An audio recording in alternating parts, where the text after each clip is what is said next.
కుంభమేళాలో పూసలమ్ముకుంటూ సంచలనం సృష్టించిన 16 ఏళ్ల మోనాలిసా భోస్లేకి బాలీవుడ్ నుంచి బంపర్ ఆఫర్ వచ్చింది.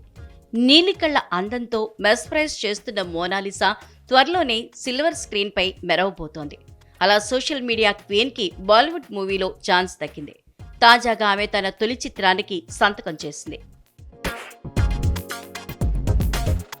ది డైరీ ఆఫ్ మణిపూర్ చిత్రంలో ఆమెకు ఛాన్స్ ఇవ్వనున్నట్లు దర్శకుడు సనోజ్ మిశ్రా ఇటీవలే ప్రకటించారు. తాజాగా ఆయన స్వయంగా మోనాలిసా ఇంటికి వెళ్లారు. తాను ఆఫర్ చేసిన చిత్రంలో నటించేందుకు ఆమె నుంచి అంగీకార పత్రంలో సంతకం తీసుకున్నారు. ఇక చిత్రీకరణకు ముందు ముంబైలో మోనాలిసాకు యాక్టింగ్ నేర్పించనున్నారు.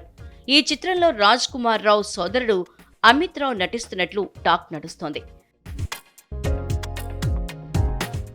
మహాకుంభమేళా ప్రారంభమయ్యాక ఇప్పుడు ఎక్కడ చూసినా ఆమె గురించే చర్చ. సోషల్ మీడియా అయితే ఆమె వీడియోలతో హోరెత్తిపోతోంది. ఆమెదో సెలబ్రిటీయో ధనవంతురాల బిడ్డనో కాదు, అందాల అప్సరస అంతకంటే కాదు. చూడ్డానికి చామనఛాయ రంగులో ఉండే అత్యంత సాధారణ అమ్మాయి. పూసల దండలు అమ్ముకుంటూ జీవనం సాగించే ఓ సామాన్యురాలు. అలాంటి ఆమె ఇప్పుడు మహాకుంభమేళాలో స్పెషల్ అట్రాక్షన్గా మారారు. దీనికి కారణం కాటుకు దిద్దిన ఆమె అందమైన తేనె కళ్ళు, అమాయకపు చూపులు.